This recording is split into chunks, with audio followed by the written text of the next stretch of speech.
Getting started in Christian media. Number one, the right mindset. When I first began to create videos on YouTube in September of 2007, all I knew was that I wanted to reach more people for the sake of the gospel.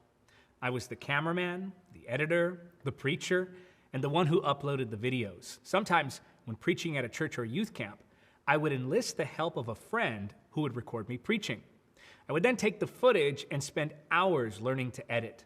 The PC software I used for editing would crash every 30 seconds to 5 minutes, so I had to painstakingly craft my videos while saving my progress after nearly every single edit.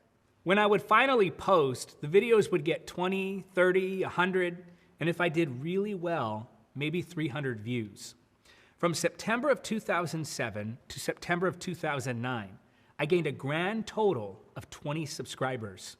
That's 10 a year, less than 1 a month. Just about 11 years later, I reached my first 100,000 subscribers. And it took about 16 years in total to reach my first 1,000,000 subscribers. But get this, only about 9 months from then to reach the next 600,000. And what took us our first 7 years to reach, we now reach daily. That's what you call exponential growth. Or, as one of my dear pastor friends says, gradually, then suddenly. Of course, one has to ask, do numbers matter? And the answer is, it depends. Why do you want numbers? We can safely assume numbers matter to God. A whole book of the Bible is called Numbers. But why? Why do numbers matter? Because numbers represent people, and people need the truth of God's word. So long as you give God the glory and celebrate for the right reasons, numbers can be exciting to watch grow. Don't despise the day of small beginnings. The Lord rejoices to see the work begin. Jesus referred to the kingdom of God as a mustard seed that eventually grows to a great size, giving the birds a place to nest. Just because it begins small doesn't mean it stays small. Just because it starts slow doesn't mean the growth won't accelerate. Gradually, then suddenly. Don't count yourself out just because you aren't where someone else is. This is a marathon, not a sprint. I remember asking the Lord, am I just kidding myself? Is it really possible to do this sustainably? Do I have what it takes? I felt like Moses. Lord, why don't you just use my brother Aaron? I recall once even asking my dad, Dad, at what point do I just accept that I'm not gifted in this area? At what point do I call it quits? Thankfully, he didn't entertain that question. If you're going to step out in faith and pursue content creation for the sake of the kingdom, you have to start with the right mindset. Accept that the journey will be longer than you want it to be and harder than you thought it could be. But determine that no matter what, you're going to give it your all. Remember that we do what we do to glorify Jesus. Many times we lack passion simply because we lack clarity. Your consistency of diligence will be directly proportionate to your clarity of focus. Your why will fuel your what, and it's all for God's glory. Remember that we're servants, not celebrities. We're doing what we do to help others, not to be celebrated or to gain status. Number 2, find your flow. Once you've embraced the right mindset, it's time now for practicality and diligence. Start with finding the message God has given to you. In order to become dynamic, you must first become specific. Focus. Well, we're all called to preach the gospel. Each one of us is gifted in a unique way. If a man's gift is to encourage, let him encourage. For me, the messages I upload often fall under these 3 categories: the Holy Spirit, prayer, and spiritual warfare. Now, that doesn't mean I don't preach salvation, and that doesn't mean that I don't cover other topics. That just means that I have an area of focused grace, and so do you. Find your flow. Worship, revival, prayer, deliverance, faith. If your life could share only one message in addition to the message of salvation, what would that message be? Be specific enough to have a direction, but broad enough to allow for flexibility and variety. Don't overthink it. Just follow God's leading. And you can always expand and narrow the scope of your theme as you're helped by the Holy Spirit. He'll guide you as you go. Just ask Paul and Silas. Number 3, theme, topics, and types.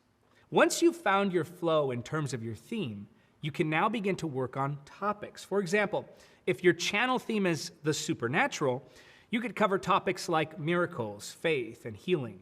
If your theme is spiritual warfare, you could cover topics like deliverance, angels, and intercessory prayer.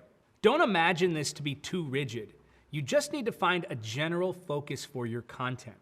Not everything's going to fit into a neat category, and there's no clear line between a broad theme and a specific topic, but don't let that stop you. Don't allow overthinking to become underacting. You do, however, need to have a clear focus. People are more likely to follow your content if your channel has a clear reason for them to follow it. If there's no clear direction of content, there's no clear reason for people to follow. Find your overall theme. Then find at least 3 topics that fit that theme. Then funnel these 3 topics into 3 types of content. For example, types of content could be how-to, misconceptions, and Q&A, or questions and answers. Here is how that might look. The theme, that broad overall umbrella, the supernatural. Topics could include miracles, healing, faith. Video 1, how to increase your faith. That's the how-to type of video. Video number 2, why you can't buy a miracle. That's the type of video that addresses misconceptions. Video 3, why aren't some healed? That would be the type of video that would fall under the category of the Q&A.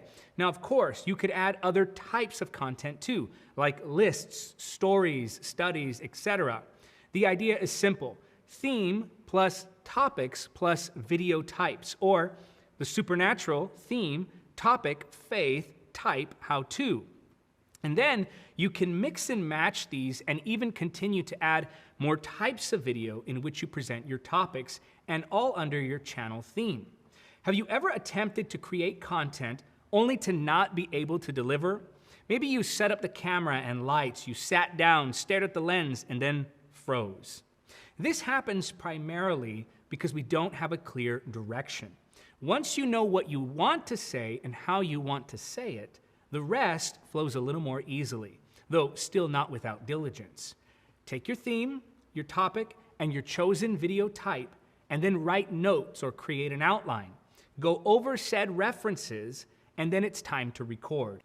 Now here, I must advise that if you're vlogging, sharing stories, or posting content that's more entertaining than it is edifying, that's different. Because if you're teaching, preaching, and discipling online, you absolutely must meet the standards of 1 Timothy chapter 3.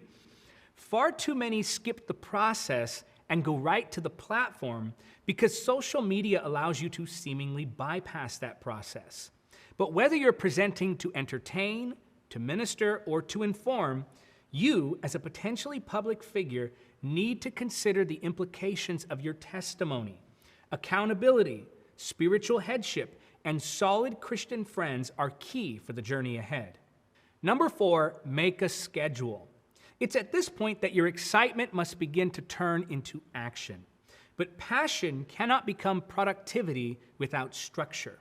In fact, many would-be creators lose passion simply because their lack of planning makes them feel overwhelmed. So many get stuck at talking about one day or soon.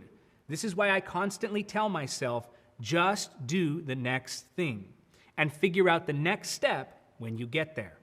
Just create the channel. Just plan the videos. Just practice the content. Just record a final version of that content. Just edit the video. Just plan your title and thumbnail. Just do the next thing. Solve problems as they arise. Momentum will be built as you just persist. This, of course, doesn't mean that you should just go about creating chaotically. It's a balance. Plan what you can, yes, but then do something, even if it's not perfect. Do the next thing. What might be a good next step is to create a schedule. But if you're going to create a schedule, you'll need a goal. How many videos do you want to make, and in what period of time? Can you commit to said frequency? Can you create consistently? Make a goal that's focused, tangible, and practical. Focused as in clear. Tangible as in you'll know when you meet it. For example, saying, I want to impact the world isn't as tangible as saying, I want to reach 10,000 people in the next 90 days. One can be measured, the other not so much. Finally, practical, as in it's a fine balance between both being realistic and challenging. Faith is a muscle. You can believe God for more as your faith grows.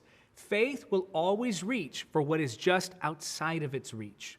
If you don't believe according to the measure of faith God has given to you in this season, you risk having pressures put on you that your character can't handle. You also risk being disillusioned. Can God do anything He wants? Sure. But He gives us a measure of faith that He might test us and process us before promotion. Consider this too. Whatever you do to gain the growth, you have to do to continue to maintain the growth. Now, you may feel led to do one live stream a week. You may even feel led to do a daily live stream or daily videos or 10 short videos a day.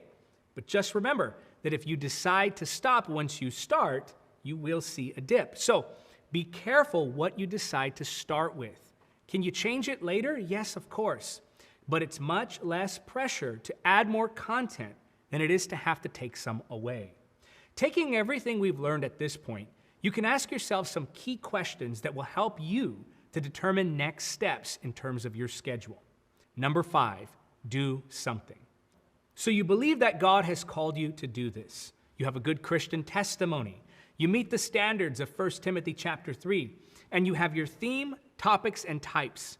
You've picked the subject matter for your next videos, and while there are many other factors to consider, it's about time now to turn toward production. Now, this video is more about getting started in media ministry, so I'll just give you some homework in this area. You'll want to study things like camera composition, lighting, specifically three-point lighting systems, microphones, audio recording, set design, and so forth. Back on the content side of production, you'll want to rehearse your video in front of the camera, film yourself, and yes, watch yourself. You may cringe while doing so, but this will give you great insight into ways you can improve. If you're a Christian creator who found this helpful, or you're serious about getting started as a Christian content creator, consider applying to my content creator mentorship group, Numa Creators. Once a month, myself or a guest consultant will coach you and a group on Zoom. We'll cover topics like short-form content versus long-form content, gaining subscribers, improving viewership retention, live streams versus pre-recorded content, production and equipment, marketing, fundraising, knowing and reaching your viewer, algorithms, editing techniques, and so much more. Now, there is a monthly membership fee. However, in addition to the Numa Creator monthly Zoom call, you'll get access to upload your content on our censorship-free, gospel-friendly streaming platform, Numa Streaming, which also doubles as video storage just in case you ever get kicked off a secular platform. Numa Streaming is on iOS, Android, Apple TV, Android TV, Roku, and Amazon Fire. For now, the amount of creators on the platform is being kept to a minimum, so it's nowhere near as difficult to stand out on Numa as it would be on another platform. As a Numa creator, you'll also get access to our Numa Music Library, which features original music that you can use on all your content without having to worry about copyright strikes. If you're a serious Christian content creator or want to become one and you're looking for mentorship like this, you can apply to join Numa Creators by going to numacreators.com. That's N-U-M-A creators.com. I'll post that link in the description and a pinned comment. Let's connect.